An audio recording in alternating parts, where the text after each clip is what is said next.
Всем привет! Мы находимся в UAB, и сейчас мы зададим несколько вопросов студентам этого университета. Можете рассказать, как у вас студенческая жизнь началась? Может, что-то интересное уже произошло? Первый год поступления у нас было посвящение, которое длилось почти месяц до зимы. У нас создались, получается, 3 команды. Каждая команда выставляла свои какие-то соревнования. Все остальное посвящение длилось очень долго, не как в других университетах. Да, я пробовала вступать в разные организации, у нас это называется, но времени не хватало, поэтому я все забросила. Но это было интересно. Как вам учеба сама в целом здесь? Нравится, не нравится? Если не нравится, то что именно?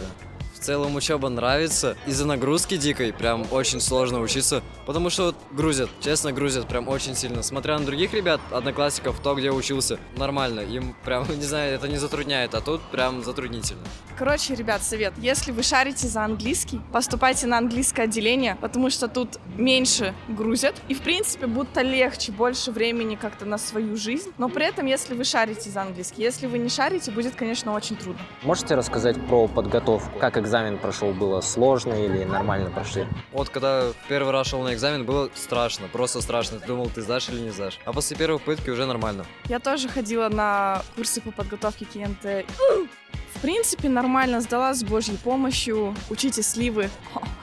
Насчет трудоустройства университет, может, как-нибудь помогает своим студентам? В университете есть такая штука, где приходят люди с трудоустройства. В основном берут людей со 2-го курса, но можно уже поступить с 1-го курса, если там договориться просто, что вот тебе быстрее надо закончить. И с этим университет прям сильно помогает. Да, на самом деле наша кафедра в университете предоставляет много возможностей, куда можно устроиться работать. Если ты сам не можешь найти компанию, ты можешь без проблем прийти, сказать, типа, устройте меня куда-нибудь, тебя устроят. Про что говорили? Это называется ярмарка вакансий. У нас это проходит прямо в коридоре. Очень много столов с разными компаниями. Я лично ходила, и там больше рассматривают ребят, которые все-таки 3-й, 4-й курс. 1-й, они просто такие, учись. Ну и все.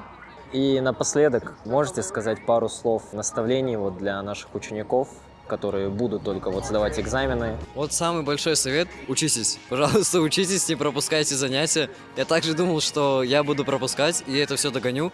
Вначале такое было, а потом я уже расслабился, и из-за этого я не так хорошо сдал. Так что, ребят, учитесь. Надо учиться. Большой совет.